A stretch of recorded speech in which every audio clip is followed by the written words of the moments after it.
Come Sabo, face the camera. You good boy.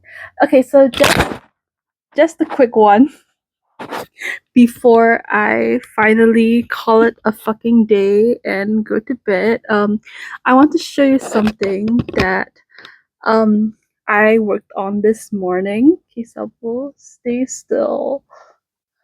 Okay, stay still. Yes, check it out, everyone. Look at my art. I don't know if you can see, but look at my art that I did this morning. Yay! So it's off �.𖥧.𝡼. And this is the second �.𝒀 drawing that I'm doing for this upper project.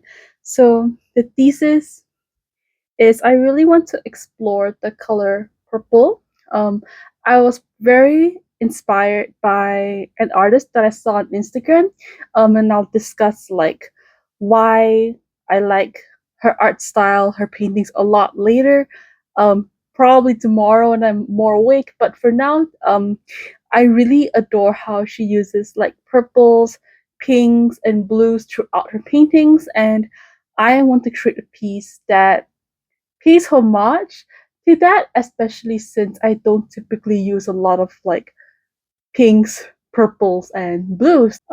We have �.𝒧 just sitting here with his beautiful muscular body, and I intend on filling the illustration background with a whole bunch of trees, like willow trees, as well as maybe the odd wisteria flower. Yeah, so you may or may not see me do that later in the video. And yeah, that's all I want to say to open as an intro for now.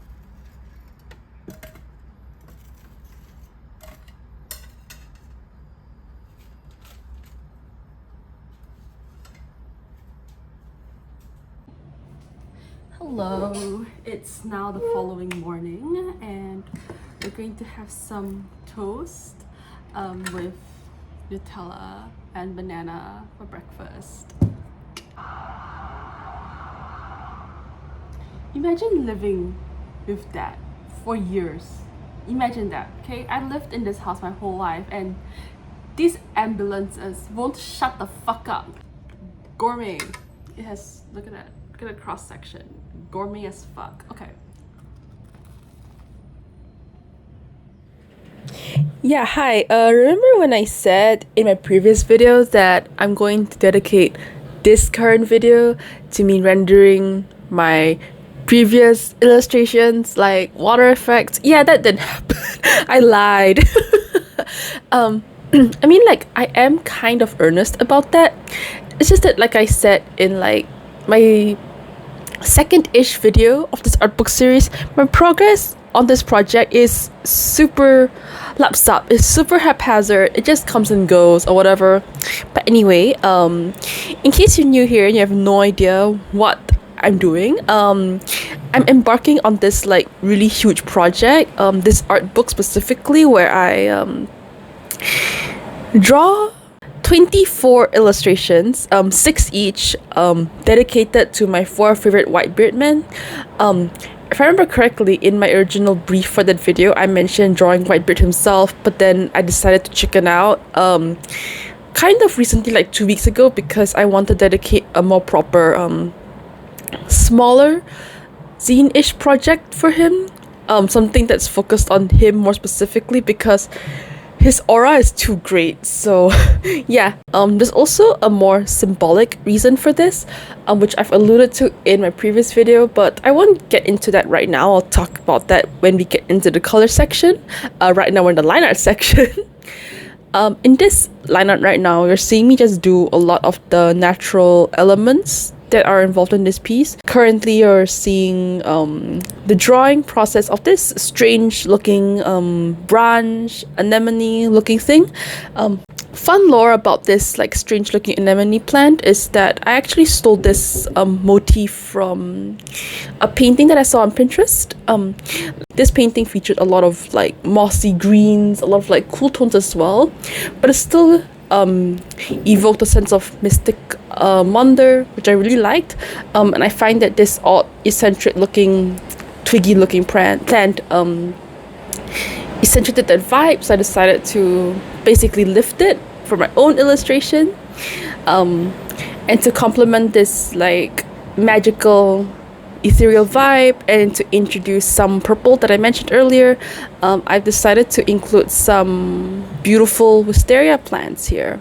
I got this like inspiration from two sources. Both of them are from Instagram. So the first like reference source for these wisteria plants that I saw involved this lovely old man just showing off the large archway of wisteria plants that he's growing, and he's just talking about like how beautiful they get in the spring, where you have these like big plumes of purple blooms catching the sunlight, providing some shade and like some beautiful like dapple light effect or whatever the fuck. It's just a very beautiful magical plant.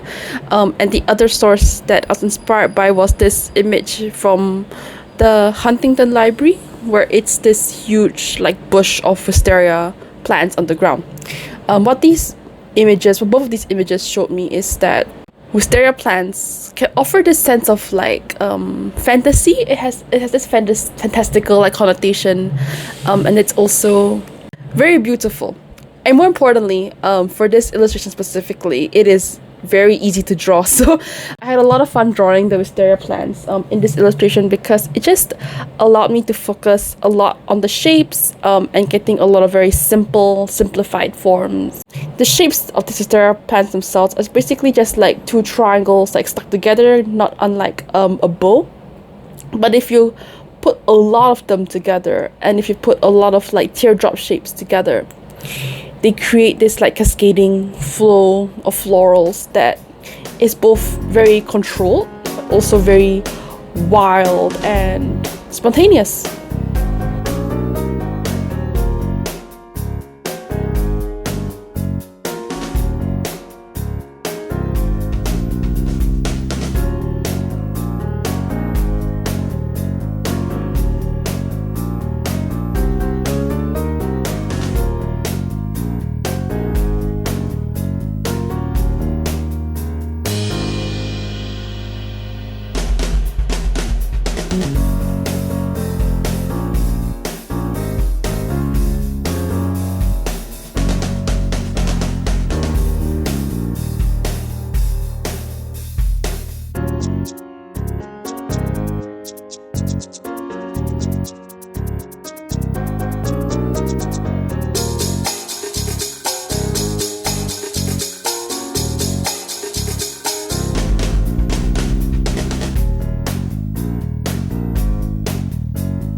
Once all the line art is done, we move on to the coloring stage.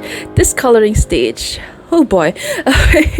Right now you're seeing me like compare different color models on my iPad, because for the longest time I felt that my colors in my color mockup looked really dull, and I thought, oh, maybe it's because my color theory sucks or whatever.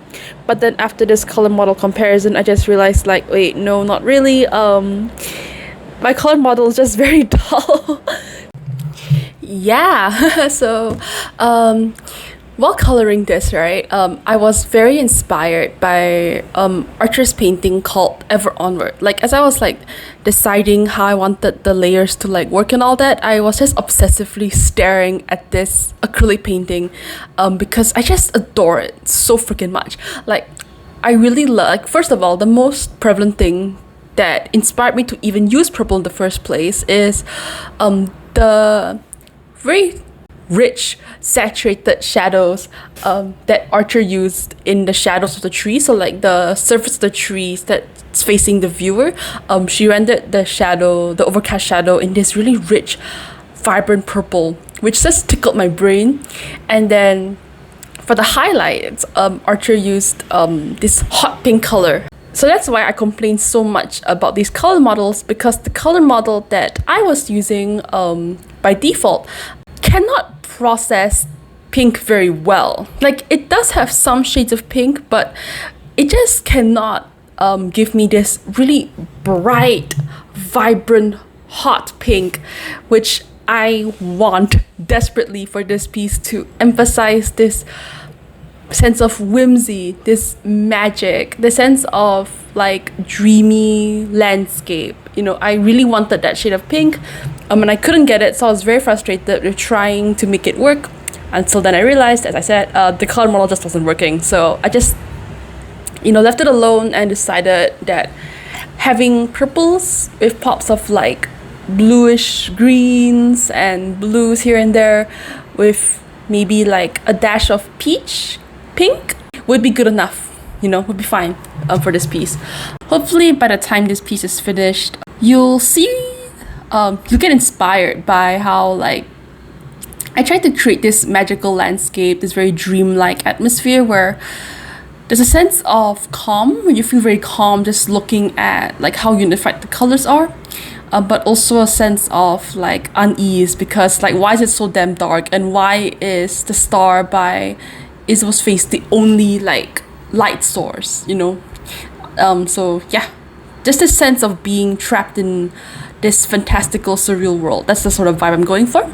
And maybe this is just me like yapping, I would like to include more like little stars here and there. They don't really affect the lighting very much, because I still want that big star by 𝖤.𝥧 face to be like light source of this piece. Even if I include other little stars surrounding him, I suppose they'll just aid in the composition, because I want them to be very subdued and stuff like that. Very subdued, very subtle, that kind of thing. Yeah. And also another thing, like as I was working on this piece, I remembered feeling like quite impressed with myself, because if you looked at my body of work, like on my website or whatnot, you see that I very rarely attempt night scenes. I find night scenes very difficult to do because they're dark. The potential lighting scenarios that you can get from night scenes without artificial light is quite difficult to pull off. And I'm just not there in terms of skill to pull it off. And yet here I am rendering a night scene that's quite pretty, that's quite pleasant, that's quite in line with what I do.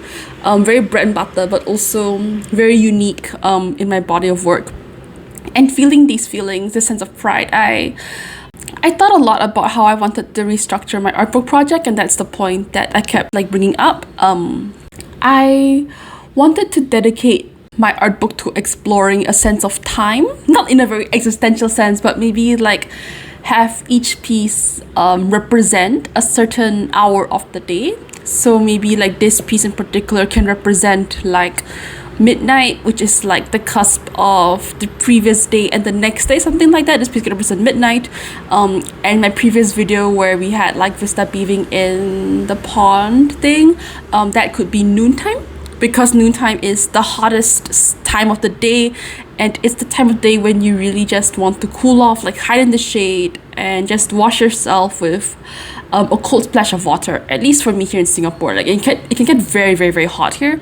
So I wanted to depict a sense of like tranquility, of coolness. And then there's the vista, like breakfast scene with the birds. Maybe his could be like late morning, 10 in the morning, because in Singapore, like around 10 a.m. is when the sun is starting to come out. It's really bright, but not as bright as noontime, so maybe 10 a.m. is good. It's also coincidentally like the time I eat breakfast usually, now that I'm blissfully unemployed. I need to dedicate some time to just sit down and format everything properly, but that's sort of the idea that I have going into it. Maybe we can introduce some order into these like illustrations by having them represent a specific hour of the day. That could be a really nice way to sequence all the illustrations while offering like a sense of order, a sense of structure without it being too creatively limiting. Yeah, something like that. Yeah. I guess all in all, like I like to say that, like I guess all in all, I'm really pleased with how this art book series is going so far. Like I'm really feeling myself like improve and be more reflective about the sort of art that I want to make. I had a lot of good feelings and bad feelings about it. Bad feelings as in like I want to change parts about myself and not really like, man, this project is so fucking lame, that kind of thing. So it made me reflect a lot more. Additionally, like the process of me like recording my progress and my art and sharing it with you on Instagram and YouTube seriously challenged me to rethink how I approach my own personal practice of content making, and how I want to like brand myself or whatever. As I'm doing this like more consistently ish, I figured out like a style of content creation that I like to watch, that I like to make. And as I get better at that, like video editing and caption and copywriting, I hope that you're interested in seeing my progress. I'll admit upfront here that the numbers aren't very good, or at least not what they used to be, but I'm making peace with that because I finally feel creatively free, creatively fulfilled, and more importantly, I'm finally inspired enough to pick up the goddamn camera. So I guess that means something, and that feeling of inspiration, of creative freedom is something very, very, very precious. And I hope that you, as a viewer, can feel that and want to watch me. And this is the perfect time to end this video. Thank you so much for watching. Stay safe out there, and many, many, many kisses. Mwah.